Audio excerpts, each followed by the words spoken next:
गांव के कोने में एक टूटी सी झोपड़ी थी जहां रामदीन अपनी बीमार पत्नी और छोटे बेटे मुन्ना के साथ रहता था।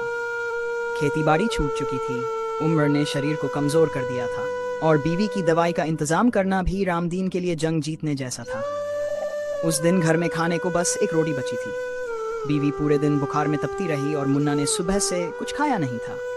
रामदीन परेशान था, रोटी किसे खिलाए। रामदीन ने थाली में वो एकमात्र रोटी रखी और बीवी के पास जाकर कहा, लो भगवान, कुछ तो खा लो। बीवी ने कांपते होठों से जवाब दिया, नहीं जी, मुन्ना को दो, वो बच्चा है, भूखा है।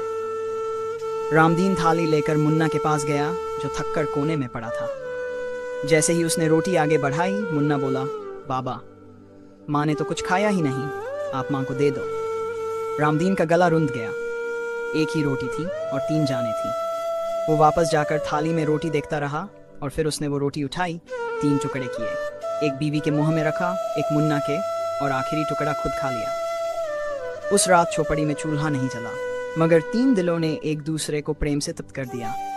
अगले दिन सुबह एक NGO गांव में आई, झोपड़ियों में जाकर जरूरतमंदों की मदद कर रही थी। जब वे रामदीन के घर पहुंचे तो उनकी आंखों के सामने वो तस्वीर थी, एक बूढ़ा इंसान, बीमार पत्नी और कुपोषित बच्चा, मगर चेहरे पर संतोष। NGO के अधिकारी ने पूछा, कुछ चाहिए आपको? रामदीन मुस्कराया और बोला, हमें बस जरा सी जिंदगी चाहिए, बाकी तो हम बांट ही लेते हैं। NGO ने उसी दिन उनके लिए राशन, दवाई और बच्चे की पढ़ाई की व्यवस्था कर दी। आज रामदीन का घर टूटा तो है, लेकिन वहाँ प्रेम की दीवारें बहुत मजबूत हैं।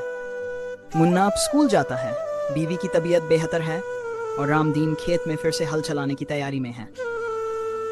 कहानी छोटी है, मगर यह सिखाती है कि जब दिल बड़ा हो तो छोटी छोटी चीजें भी बड़ी लगने लगती हैं। त्याग में जो मिठास है वो अमीरी की थालियों में नहीं मिलती।